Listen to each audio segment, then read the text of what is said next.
I'm going to give it to you straight out of Newark, that is. Something hit me today. I started reading your papers. Some of you submitted a little early, and actually it was Jake's paper.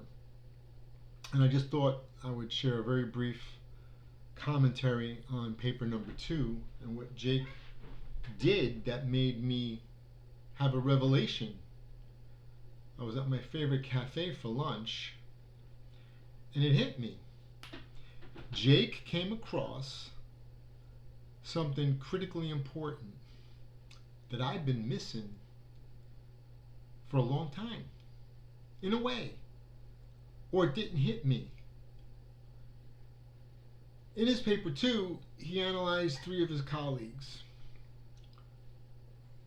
One was kind of like a mentor, female mentor. He described her as being of the emotive type, right? Working off of her emotions, her feelings, so her decision making, the framework was along those lines of emotivism. Then he talked about a former partner who retired, who was a deontologist. The guy kind of just followed the rules, and not in such a rough way, but he was firm. He had high standards. He actually held himself to a higher standard. And then the interesting character, I call him the character Jake wrote about, was this other dude who was like a partner, but he's like a Slick Willie kind of guy. Kind of like does what he wants. I forgot what Jake described him as.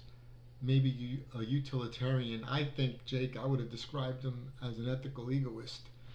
Guy probably just does what is best for him, and if it coincides, if it's okay with the firm or for the firm or for you, he'll go along with it. But if not, he'll find a way to maybe make people see it his way. At least that was my impression from your paper too.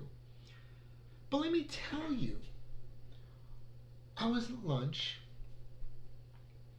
and I want to hit on a very, delicate subject matter. But remember, I'm straight out of Newark, and we give it to you straight. We give it to you unadulterated. Why? Because people love telling you what they want you to know. People love telling you what they think you want to hear. But very rarely do people tell you what you need to know. Professor Savini will always tell you what you need to know, even at my own expense. That's my Catholic guilt, right? But more importantly, that's my moral framework. In any event, what hit me was Jake looked at these people properly, actually. He got the intent of paper 2 down pat. He looked at them through his lens of his framework, or through his framework lens of being primarily a deontologist. He wants to kind of consider himself a compassionate deontologist, who looks also at the benefits of not just merely following the orders, the good soldier approach that the Nazis used to defend themselves. I was only following orders. You can't use that. That Kant would have been very happy with that. Yes, you're following orders. That's a good thing. But you got to look at the outcome, and that's what Jake was talking about. But more importantly, let me see if I can articulate this right. Depending on your framework, you'll see this water bottle in a different way than someone else who's got a different framework. Oh, Professor, you're crazy. I'm not. Let me give you an example.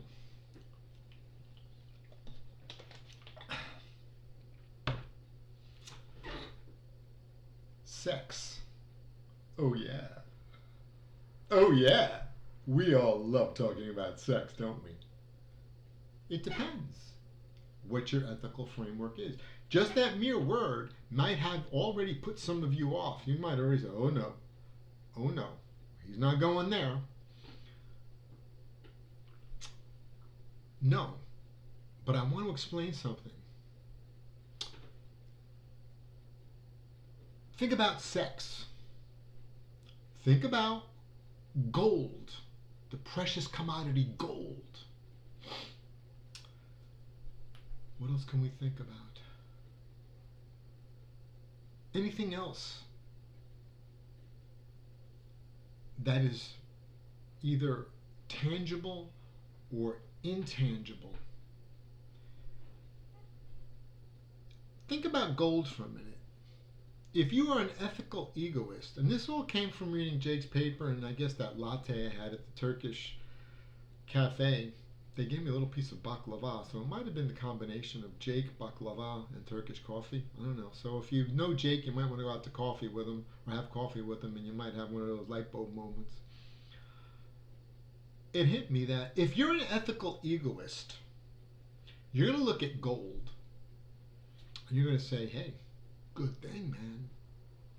I'm going to do what's best for me to get as much gold, as much money as I can in life. That's how you're going to view it. If you're a utilitarian, you're going to look at gold and you're going to see there's an impact to accumulating gold and how can it benefit at least most of the people within my sphere of influence or circle. And think about other frameworks that might cloud or give you just one aspect of why having gold is good, right? Let's go back to that taboo subject, sex. Think about it.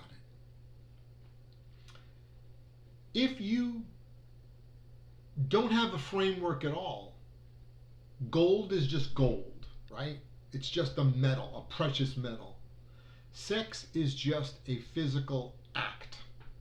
That's, But if you have a framework, good or bad, in the sense, good or bad, the underlying principles, core values might be good or bad. Same thing.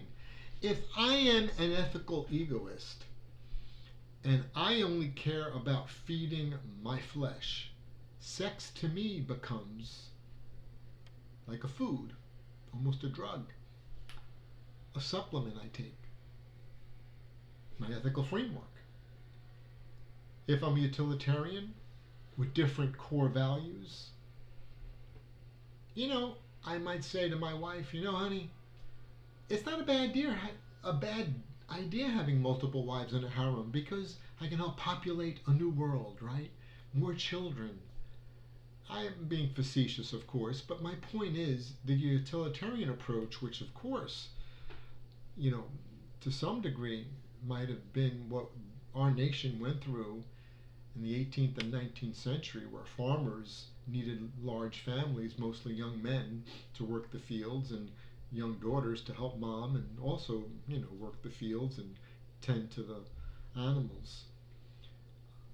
You could argue that's being an egoist as well, but it was utilitarian in a sense. So think about your framework when you are looking at accumulating gold or indulging in one of life's physical activities that we just mentioned. What are the outcomes? Back to Jake's paper. I'm a deontologist, for example, right? Jake is writing. But I'm thinking about consequences in a utilitarian sense as well, not just for myself, but for others. So if I accumulate gold just for me, I might be happy at the end of the day. But what about others? To what end? Sex again. To what end? Or any activity? Is it just for me? Or do I share that intimacy with someone who I love forever? Because it's when you think about sex through a framework, it's not physical. alone.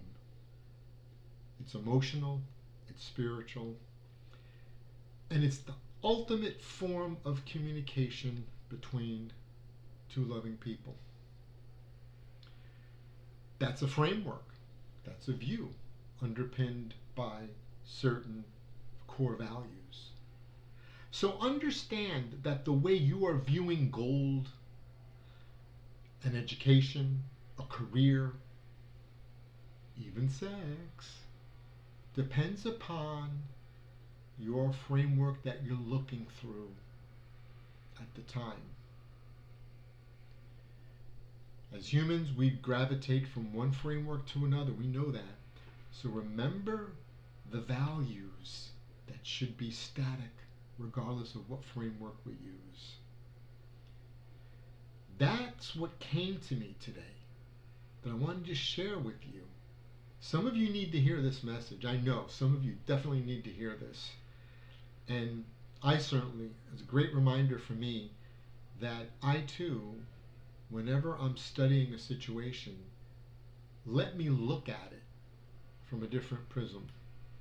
I often tell my students, especially in auditing, and you wouldn't believe how many GAO analysts I've met that are very naive and they don't believe that bribery and corruption are as bad as they are. At least they didn't prior to the pandemic. Now I think with the shutdown and everything that's coming out, doesn't matter, anything about anything. Meaning this is transparent or ubiquitous throughout all society. Corruption is running rampant in public service in particular, and of course corporate media. So I was always shocked that young GAO analysts were like, oh no, that happened a long time ago. Corruption, oh no, that can't be today. With all the controls we have in place, all the audits we do, I'm like shaking my head like, boy, man, are we in a frickin' world of mess if we leave the keys to the car with you. But there are people, I know here in DC, so insular thinking, they're oblivious. Also because corruption is what it is, we've almost sanitized it to the point where corruption here in DC isn't corruption, it's just business as usual. So what is the point of all this? I always tell my students, think like a crook. Always think like a crook. Think like you want to steal, like you want to embezzle, like you want to perform a malfeasance. And you'll at least be in step, maybe a step or two behind the fraudster, but you won't be that far where you won't be able to grab them and hopefully pull them back. Think like a crook. What ethical framework are you looking at all of life's issues, material or intangible? And don't just look at it from one prism alone, okay? Because in Jake's paper, like any of your others, you could take those three same characters that Jake wrote about, looking at them through a different prism, and you might come up with some additional insights or even a difference of assessment of their character. Okay? So again, was it Socrates who said, I really know nothing? Folks, this is Professor Dom.